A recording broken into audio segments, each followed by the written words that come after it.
उस नज़्म का उन्वान है बावला छोकरा। तो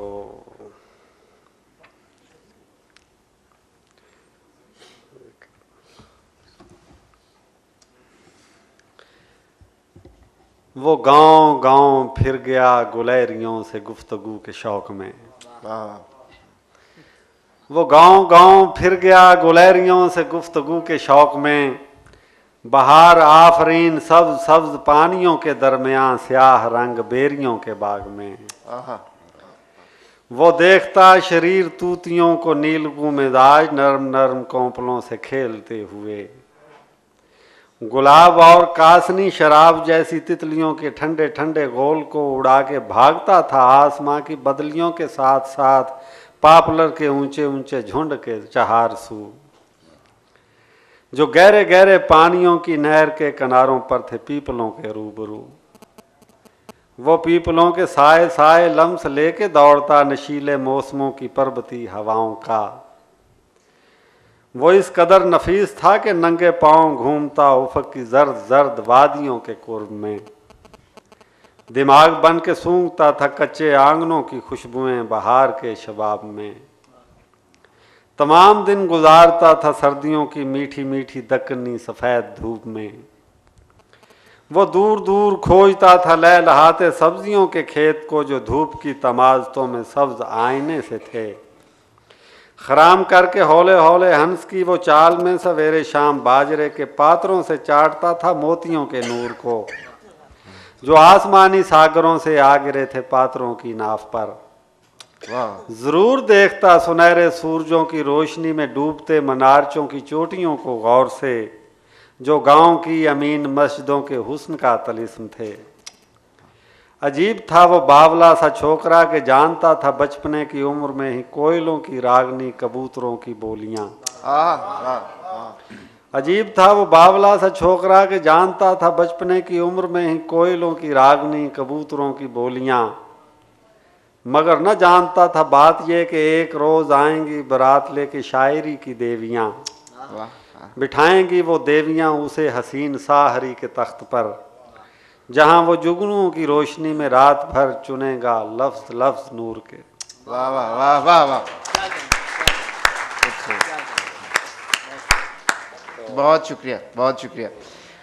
अब ये अजीब एक हुस्न इत्तेफाक कहते हैं ना इसको उर्दू में कि हमारे गांव साथ साथ हैं और हम वहीं पे पले बड़े हैं, लेकिन मुझे इस तरह का गांव कोई याद नहीं है जिस तरह का इनको गाँव याद है। अतिया, आप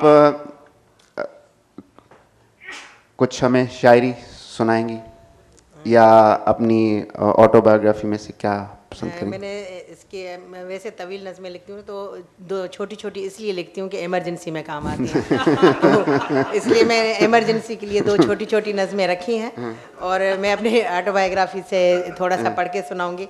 मगर उससे पहले जो है एक बात बताऊंगी, जिन लोगों ने मुझे यहाँ कल देखा होगा तो मैं थोड़ी सी थकी थकी और जब उठती थी तो घुटनों में दर्द की वजह से आज मैं बहुत ज़्यादा तरोताज़ा नज़र आ रही हूँ, इसलिए कि नौजवान अभी यहाँ भी मेरा तारुफ ऐसे हुआ एक नौजवान राइटर जी जी, तो बहुत ज़्यादा मैं महसूस कर रही हूँ कि बिल्कुल मुझे लग रहा है कि अभी बाहर जाकर ये लड़के मुझे छेड़ेंगे भी।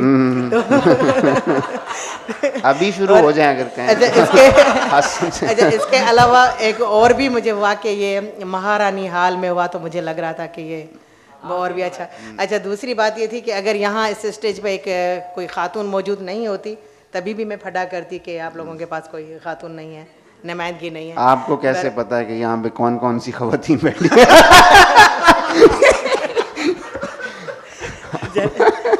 चले मैं अपने तो हमारे दिलों से पूछें आप ये तो अपने ऑटोबायोग्राफी का मैं कुछ पढ़ती हूँ। असल में ये था कि मैंने इसको लिखना शुरू किया था और मुझे एक जगह पर ज़िंदगी में इतनी मोहलत मिल गई कि मुझे इंडिया में एक रेजिडेंसी में 3 महीने मिले और मैंने लिखा, मगर मुझे उसका आखिरी चैप्टर नहीं मिलता था। मैं बहुत उसमें परेशान भी हुई और मैंने सोचा कि चलो इसको ऐसे ही रहने देती हूँ। मुझे समझ में नहीं आ रहा था कि मैं क्या करूँ और उस अरसे में कुछ दिन उसको हो गए, 2-3 महीने हो गए वो स्क्रिप्ट ऐसे रहा। मुझे एक किसी साल के बंदे टाइम मैगज़ीन वाले मेरा इंटरव्यू लेना चाह रहे थे। मुझे ये भी नहीं पता था वो मुझसे मेरा इंटरव्यू कर रहे हैं। मैं समझ रही थी कि इनको ऐसे ही गांव में किसी के बारे में कुछ काम है या कुछ वो रिसर्च करना चाह रहे हैं। मैं चली गई उन लोगों के साथ, तो वो जो खातून मुझसे एक सवालात करती रहीं, बाद में मुझे पता चल गया कि मेरा इंटरव्यू है। तो जब वो मुझसे सवालात करती रहीं तो मुझे अपना आप को खोजने का टाइम मिला, और मैं वहाँ गाँव गई तो मुझे लगा कि मेरी ज़िंदगी यहाँ जहाँ से शुरू हुई थी तो वहाँ पर मैंने उसका मवाजना किया, और आखिरी चैप्टर मैंने उस पर लिखा। तो मैं उसके आखिरी चैप्टर का आखिरी लिख रहे हैं।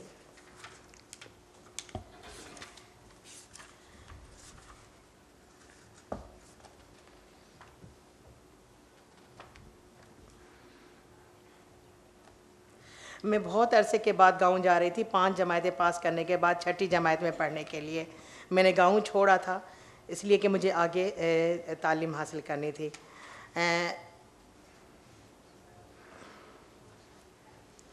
अब यहाँ ये था कि मुझे इस जो सहाफ़ी ख़ातून के साथ में यहाँ आ रही थी, मुझे मेरे अपने गांव को देखना था, मुझे मेरे हवाले से और मेरी नज़रों से मुझे उसको देखना था। फ़ोटोग्राफ़र भी मुझे कैमरा की आंख से उन मनाज़र में देख रहा था। मैं अपनी आप बीती लिख रही थी और उन तमाम मनाज़र में अपने आप को दोहरा चुकी थी। इसलिए अब मेरे गांव और मेरे बचपन और मुझ में 30-31 साल का फ़ासला नहीं था, महज कुछ सफ़ात का ही फ़ासला था। अभी अभी तो इन रास्तों में एक 11-12 साल की बच्ची गुजर कर गई थी, और अब एक 42 साला औरत इन्हीं कदमों के निशानों को ढूंढती हुई और इन निशानात के ऊपर पाँव धरती हुई चली आ रही है। दूर से जब गांव के करीब आसार आने लगे तो 42 साला औरत के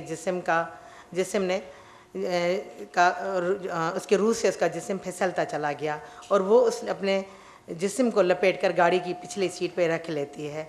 12 साल की बच्ची अतिया धड़कते हुए दिल से गाड़ी से बाहर के मनाजिर को देखती है और पहचानने की कोशिश करती है। अपना गांव पहचान सकोगी? अबरो पूछता है। रास्ता मालूम है? ड्राइवर पूछता है। क्यों नहीं? क्या कोई अपने घर का रास्ता भूल जाता है? वो हैरानी से कहती है। मगर उसे नहीं मालूम कि 3 दहाइयाँ एक लंबा अरसा होता है, इतने अरसे में बहुत कुछ बदल जाता है। वो गाँव का रास्ता गलत बताती है। और अब ये था कि उसके गांव के किसी राहगीर से बाद में पूछ लिया जाता है। अब वो कुछ निशानियां हैं जो वो पहचान सकती है। वो खुश होकर अपने बच्चों से कहना, अब देखना एक बड़ी हमारे गांव की सबसे बड़ी नहर आएगी। और वो 12 साल पीछे जाकर 6 साल की बन जाती है। ये नहर आप इस नहर से नहाने से डरती थी? बेटी कहती है, मम्मी ये तो एक छोटी सी नाली की तरह है। उसकी छोटी बेटी सुहाई कहती है, समंदर के शहर से ताल्लुक़ रखने वाली ये बच्चियाँ उस बच्ची के खौफ को रद्द कर देती हैं। वो बच्ची जिसका दिल अभी तक खौफ से धड़क रहा है। नहर के किनारे गाड़ी रुकवाकर अतिया उनसे कहती है, तुम लोग यहीं ठहरो, मैं बच्चों को लेकर अपनी भांजी के घर जा रही हूँ, आप लोगों को फिर बुलाती हूँ। बच्चों और सहाफ़ी औरत को साथ लेकर मैं जब चलने लगी, वही पुरानी गली थी, उसी तरह मौजूद वही घर, वही दरवाजे। अतिया इन गलियों में कब आस्ता आस्ता रुक रुक कर चली थी। उसके कदम तेज़ तेज़ हो गए और उसने दौड़ना शुरू कर दिया। मम्मी पागल हो गई हो, रास्ते में दौड़ रही हो, सुहा ने हैरत और गुस्से से डांट दिया। छोटी बेटी सुहाई ने उसको प्यार से समझाने की कोशिश की, अगर आप इस तरह भागकर नज़रों से गायब हो गई तो हम रास्ता कैसे ढूंढेंगे। इतने में गांव के बच्चों ने भी उनको घेर लिया। वो दोपहर का वक्त था, इसलिए बच्चों से मेहमानों के इस्तकबाल में ताख़ीर हो गई, वरना दूर से ही आती हुई गाड़ियों को देखकर पहले से ही वो खड़े हो जाते थे। बच्चे नहीं जानते थे कि हम किसके घर जा रहे हैं। अतिया सबसे आगे थी। अचानक नया मंजर, नए घर, नई और बहुत सारी गलियां शुरू हो गई। वो रास्ता भूल गई। उसका दिल चाहा यहीं ज़मीन पर बैठ जाए और रोना शुरू कर दे, ज़ोर ज़ोर से माँ को आवाज़ दे। ये हकीकत तो नहीं, ऐसा तो ख्वाब में होता है कि कोई अचानक अपनी जानी पहचानी राहों में चलते चलते रास्ता भूल जाए। वो गांव के बच्चों के चेहरों को देखती है और अपनी सखियों को ढूंढने की कोशिश करती है। एक बच्ची की तरफ उंगली उठाकर कहती है, इरशाद हो तुम। दूसरी तरफ से कहती है, ज़री। बच्चियाँ हंस पड़ती है, अरे ये तो हमारी अम्मियों को भी जानती हैं। रूबी मेरे मुंह से निकल गया, नहीं रूबी तो मेरी खाला है, मैं तो फरीदा की बेटी हूँ। फिर बच्चों ने मुझसे अचानक पूछा, आप कौन हैं? मैं उनके सवाल पर बुरी तरह से चौंक पड़ी। मुझसे पूछ रही हैं कि मैं कौन हूँ? मैं अभी कुछ अरसा पहले तो इन्हीं के दरमियान में से खेलते खेलते चली गई थी। एक बच्ची ने इंकशाफ किया कि मैंने इसको पहचान लिया, ये टीवी पर आती हैं और उसका अखबार में फ़ोटो भी छपता है। अम्मा ने बताया था कि ये उनकी सहेली थी और पहले इसी गांव में रहती थी। यादों का कब्रिस्तान, जो इसका आखिरी चैप्टर है। क्या यादों का भी कब्रिस्तान होता है? इसलिए मेरे अंदर इस कदर सन्नाटा, बाज़े गश्त और वो सब कुछ होता है जो पहले यहाँ कब्रिस्तान में होता था। मेरी बहन बिल्किस, न जाने वो ज़िंदा है भी या नहीं, मैं सोचती हूँ और एक फूल रखती हूँ उसकी याद पर। फिर मेरी भतीजी फ़रहीन, जिसके बग़ैर मैं जीने का तस्वर ही नहीं कर सकती थी, वो ज़िंदा है, खुश है, अपनी मर्ज़ी से ज़िंदगी गुजार रही है। एक सख्त मजहबी फ्रेम के अंदर, निकाब से ढका हुआ चेहरा, हाथों में दस्ताने और मुझे गालियाँ देती हुई, काफर होने का फतवा देने वाली, नफ़रत से घूरती हुई, मैं एक फूल रखती हूँ उसकी याद पर। मेरा भाई, जिसको देखने के लिए रोया करती थी, दिन गिना करती थी, इसी शहर में रहता है। लंबी दाढ़ी, तबलीग में मसरूफ़, लोगों को गुनाह और सवाब बताने के चक्कर में अपने ही तमाम रिश्ते भूल बैठा है। मैं एक फूल रखती हूँ उसकी याद पर। मेरा बड़ा भाई, मेरी ज़िंदगी को बदल देने वाला, मुझे ज़िंदगी का मकसद बताने वाला, मेरा रहबर, उसकी अपनी ज़िंदगी की अब कोई जदोजहद ही नहीं रही, मैं फूल रखती हूँ उसकी याद पर।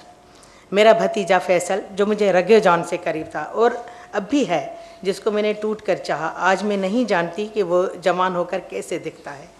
हर उस फिल्मी हीरो की फ़िल्म शुरू से आखिर तक बैठकर देखती हूँ जिसका कद लंबा, मासूम सा चेहरा हो। उसको देखते ही उसके चेहरे को दीवानवार चूमने की तमन्ना मेरे दिल में कांटे की तरह चुभती रहती है।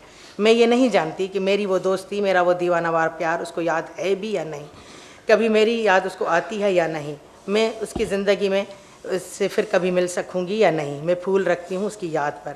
रूपा, मेरी दोस्त, जिसको मैंने इस कदर चाहा कि उसके जिस्म की खुशबू को मैं महसूस करके हज़ारों करोड़ों लोगों के दरमियान भी पहचान सकती हूँ, आंखें बंद करके भी। वो भी इसी शहर में रहती है।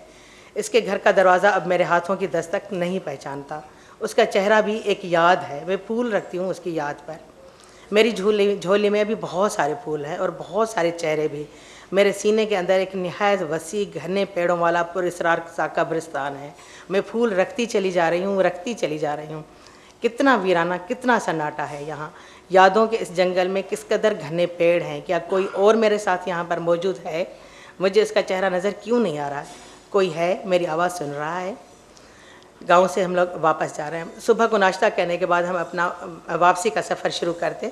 बच्चे इसी तरह जुलूस की सूरत में हमारे साथ चल रहे हैं। गाड़ी में बैठते ही मुझे अपने शहर में अपना घर, अपनी ज़िंदगी और अपनी जिम्मेदारियां याद आने लगती हैं। एक बच्ची नंगे पाँव गाड़ी के साथ दौड़ रही है। उसके आंखों में भी वही ख्वाब हैं, वही सपने हैं। वो उस गाँव से प्यार करने के बावजूद आगे बढ़ने के लिए इस गाँव को छोड़ना चाहती है। वक्त के पहिए के साथ भाग रही है। धूल में उसका चेहरा अब साफ दिखाई नहीं दे रहा, मगर मैं उसका चेहरा पहचान सकती हूँ। उसको और कितना दौड़ना होगा? इसके लिए भी वही कठिन राहें हैं, नहीं और भी मुश्किल, और भी कठिन राहें हैं। मैं दीवारों पर अफ़गानिस्तान से तरबियत याफ्ता जिहादी तंजीमों के लिखे हुए नारे पढ़कर सोचती हूँ। उसकी राह में मुझसे और भी मुश्किल है। न जाने कितने दर्द सहेगी और कितना दौड़ेगी एक ऐसी औरत बनने के लिए जो आज़ादी से अपनी ज़िंदगी आप जीने का हौसला रखती हो और अपनी बेटियों को एक अच्छा मुस्तकबिल दे सकती हो, और वो भी अपनी ज़िंदगी, ताकि वो उसकी बेटियां भी अपनी ज़िंदगी आज़ादी से जीने का लुत्फ़ उठा सकें। इस बच्ची को, इस अतिया दाऊद बनने के लिए अभी और न जाने कितना दौड़ना होगा। पीछे गाड़ी के पहियों से उड़ती हुई धूल है। इस धूल में दौड़ती हुई, अपनी मंजिल की तरफ भागती हुई वो बच्ची अब नज़र से ओझल हो रही है। मेरा दिल कांप जाता है। ये नज़र से ओझल लड़की एक काश कभी मंजर से ओझल ना हो। Thank you. बहुत शुक्रिया अतिया, बहुत शुक्रिया, थैंक यू। मुदस्सिर बशीर साहब, सर की हाल है जनाब? आपने नस्र भी लिखी है जी, और नज़में भी लिखते हैं जी, और 2 किताबें आपने कंपाइल की हैं जो आपकी नहीं हैं। जी, मेरे नहीं। उनके बारे में बताएं कुछ। कुछ इस तरह है कि पंजाब की जो ट्रेडिशंस हैं वो सिंध से बहुत सारी मिलती जुलती हैं। जो शायरी है यहाँ पे बहुत रूट्स के अंदर है, और सदियों से यहाँ पे शायर पैदा होते रहे हैं जिनको किसी स्कूल कॉलेज जाने की ज़रूरत नहीं थी। उनका एक अपना विजडम था, जो देखते थे, सोचते थे, वो लिखते थे। तो जो मैंने 2 बुक्स कंपाइल की हैं वो ऐसे ही हजरात की हैं जो कि कभी शायद स्कूल कॉलेज नहीं गए थे, अपने ही गांव में रहे, अपने ही शहर में रहे। जो उन्होंने किया वो मेरे पास पड़ा हुआ था, कुछ उसको एडिट करके देख के। उनका हाथ से लिखे हुए उनकी नोटबुक्स थी? जी, मेरे पास थी। अच्छा। जो मेरे नाना थे वो 1986 में फौत हो गए थे। अच्छा। और उनका ताल्लुक़ जो था रंजीत सिंह के पीरियड में, मेरे नाना के जो दादा थे वो अंदरून शहर के काजी थे, मेजर काजी जिनको कहते हैं, चीफ जस्टिस साहब, चीफ जस्टिस चौधरी इफ्तिखार। तो वो शायद उनके साथ जो काजी का टाइटल था वो तीसरी पीढ़ी तक आया, नाना जी तक आया। उसके बाद चूँकि काम सारा ख़त्म हो गया तो उनका काम था, मैंने वो 20-22 साल बाद अपने मामू से लिया, देखा उसको, फिर सारा कंपाइल करके प्रिंट किया। उसका नाम है आख्या काजी ने, आख्या काजी, आख्या और वो काजी। कशिश तखल्लुस करते थे। अच्छा जी। कशिश शौकीन जी। वो अपना। और दूसरी किताब एक आपने और कंपाइल दूसरी मैंने की थी जी, चूँकि मेरे ददेहाल गांव से हैं, ननिहाल पे और अंदरून लाहौर से, तो वो हमारे गांव के एक इमाम मस्जिद हैं, 80s में हैं, तो उन्होंने शायरी की थी जो कि बिल्कुल सूफीज़म में कह लें या अपने उनका जो मुर्शद थे उनके इश्क में की हुई थी, और वो बंदा भी किसी स्कूल कॉलेज में नहीं गया हुआ था। तो उनका काम था, मैंने एक दफ़ा सुना, फिर मैंने उनसे कहा कि आप इसको लिखें, तो मुझे 6 साल लगे अच्छा उनसे सारा काम लेते हुए, क्योंकि वो गांव के इमाम मस्जिद भी हैं, कुम्हार भी हैं, वो अपना रोज़ी रोटी का काम भी नहीं छोड़ते थे, तो टेक अ लॉन्ग टाइम। तो बहरहाल उनका काम भी हमने किया। वो चूँकि जो उनके मुर्शद थे वो नौशाहियों में से थे, इसलिए बुक का नाम भी उन्होंने ही तजवीज़ किया था, नौशाही फुल। नुशाही फुल, नुशाही फुल, फूल, फ्लावर। वो दूसरी बुक वाली कंपाइल की थी हमने। सही। और आपकी अभी एक आने वाली है शायरी की किताब जी, चक जिसका नंबर नाम 6। है चक नंबर 6। जी, चक नंबर 6 वो हमारा अपना गांव है, सही, तो सही। उसका उसी के नाम पे वो है। अच्छा जी। तो वो कुछ सुनाएंगे? जी ज़रूर। इंतहाई मुख्तसर और इंतहाई आसान पंजाबी में मैंने सेलेक्ट की हैं कि आप लोगों को समझ ना लग जाए। फिक्र ना करो, सारे अनुवादी। चलो हाँ। पहली नज़्म है जी, जीवन। बंदा